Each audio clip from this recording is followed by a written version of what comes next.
senhoras e senhores, boa noite. Hoje, feriado nacional, um RB Notícias especial. Uma conversa com o nosso companheiro aqui da Rede Brasil de televisão, Ney Gonçalves Dias, e o analista político Arsênio Rodrigues da Silva.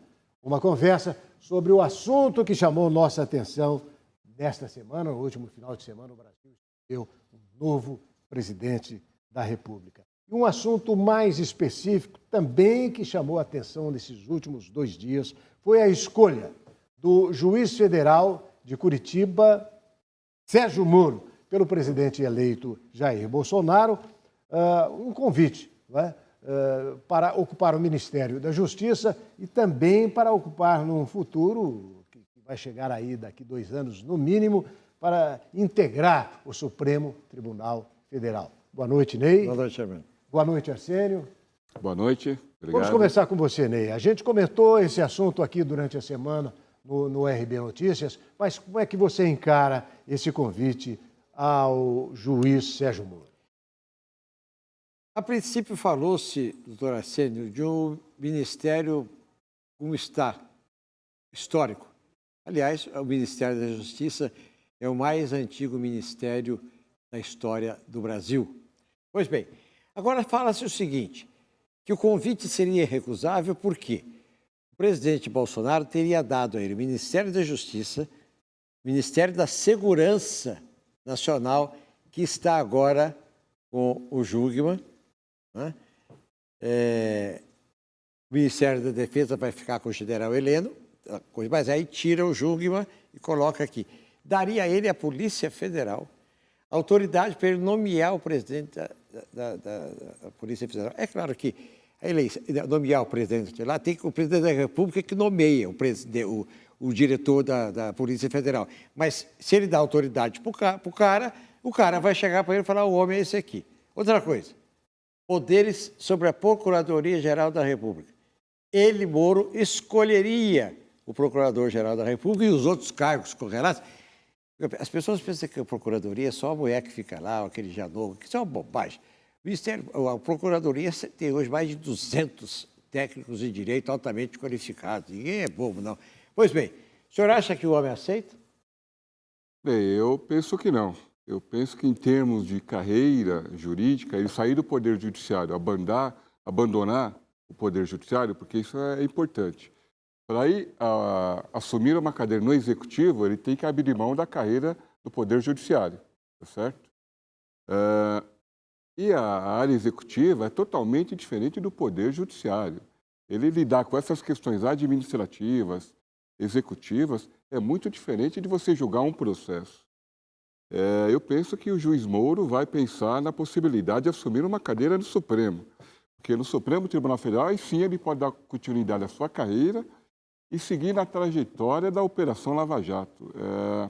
Penso que ele deixar a função de juiz e todo o processo que ele vem liderando da Lava Jato para assumir no Executivo é uma questão muito arriscada. Eu tenho a impressão que se o convite fosse para o senhor e no lugar do Sérgio Moro, o senhor não aceitaria.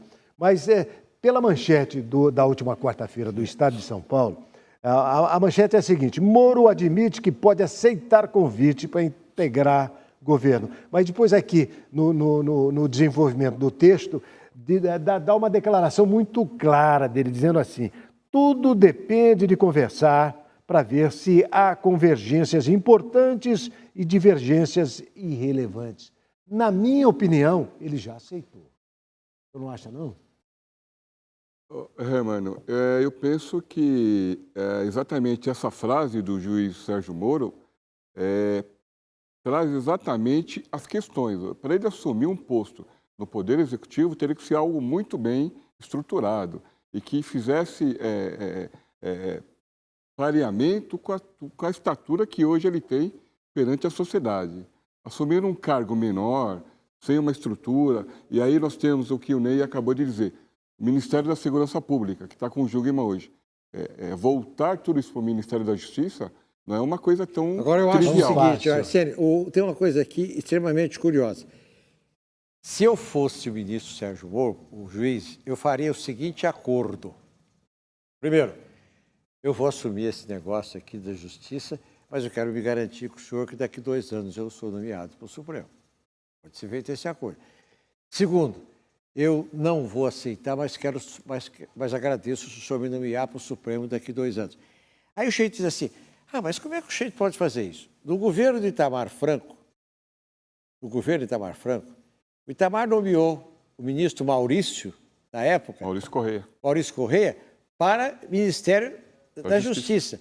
Ele aguardou. Quando ocorreu a vaga no Supremo, ele encaixou do Supremo. Agora, não depende só dele essa questão do Supremo, né? Agora, Ney, eu gostaria que você... Os dois caras vão cair fora. Pois é. Agora, eu gostaria que você respondesse essa pergunta, depois a gente passaria para o Arsênio. E a Operação Lava Jato? Também faria parte do pacote, que ele teria autoridade para trazer todo o conjunto da obra de Curitiba para Brasília. É claro que ele não vai levar a vara.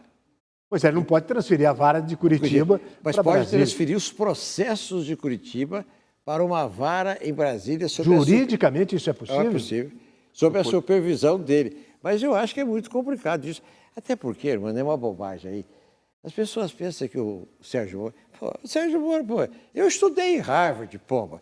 O Sérgio Moro foi formado em Londrina, não, como é que chama lá, aquela cidade simpática do Paraná? Curitiba, Londrina, Maringá.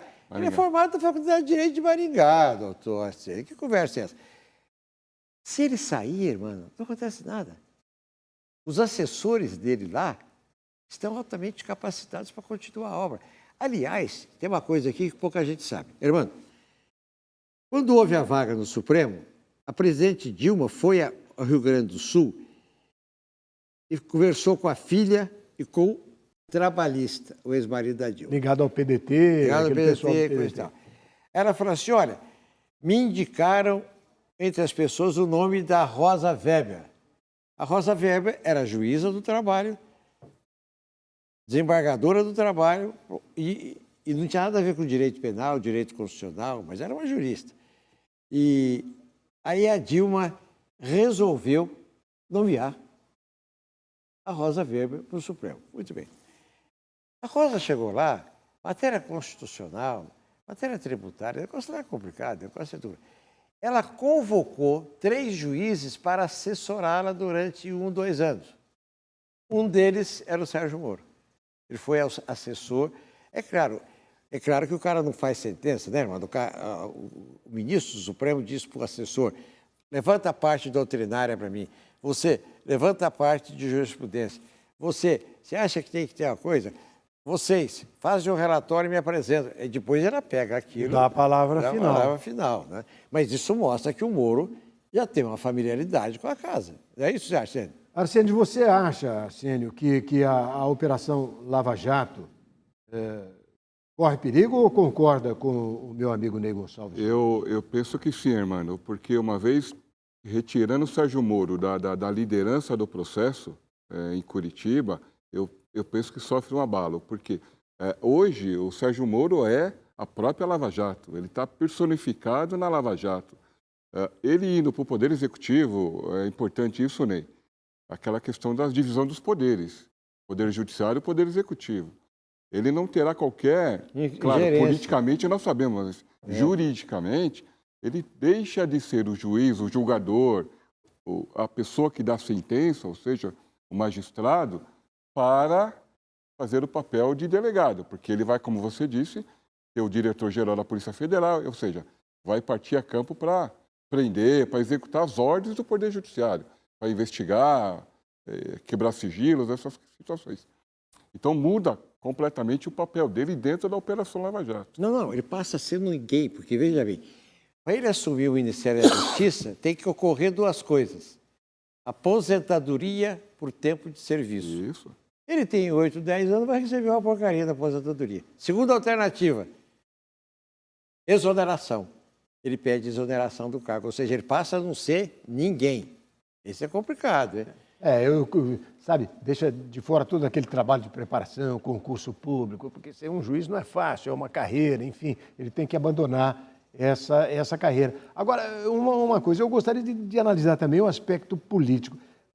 Você não acha, Ney, e Arsênio, que você está dando nesse, além do convite e a aceitação, pior ainda, ele dá um instrumento para a oposição dizer, olha, está vendo, não é isso? É muito mais que um juiz, ele é um político.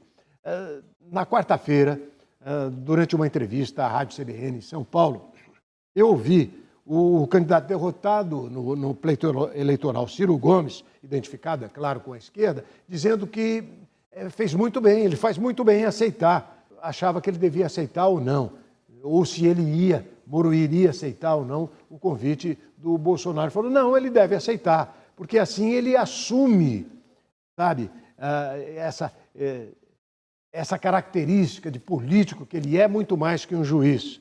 Isso dito pelo Ciro Gomes, embora não seja agora tão identificado com o PT, com o Lula, com o Gleisi Hoffmann, mas essa mesma posição foi defendida pela hoje senadora e amanhã deputada federal, Gleisi Hoffmann, dizendo, está vendo? Não é exatamente isso que ele é? Ou seja, um político. Você não acha que isso poderia até mesmo comprometer as decisões que ele tomou como juiz federal de Curitiba, Arsênio?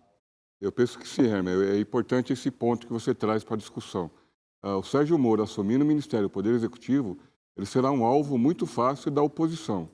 E veja que a oposição, nesses dias, essa semana, trouxe a questão da resistência. Vamos resistir. É aquela coisa bem arcaica ainda, do que nós ouvimos muito na época do nazismo, a resistência. A oposição tem que fazer oposição responsável, etc. Mas o PT, a oposição, principalmente a Gleisi Hoffmann, eles não desceram do palanque ainda, estão querendo provocar o terceiro turno. É o terceiro turno, exatamente. É o terceiro turno. E se o presidente eleito entrar nessa discussão, nós teremos novamente um clima muito quente no país. Nós vamos continuar discutindo essa questão sobre se aceita ou não o convite do presidente eleito Bolsonaro, se Sérgio Moro vai deixar ou não Curitiba para assumir um cargo no governo, um cargo de ministro da Justiça. Daqui a pouquinho a gente vai continuar a nossa conversa. Fique conosco, voltamos já.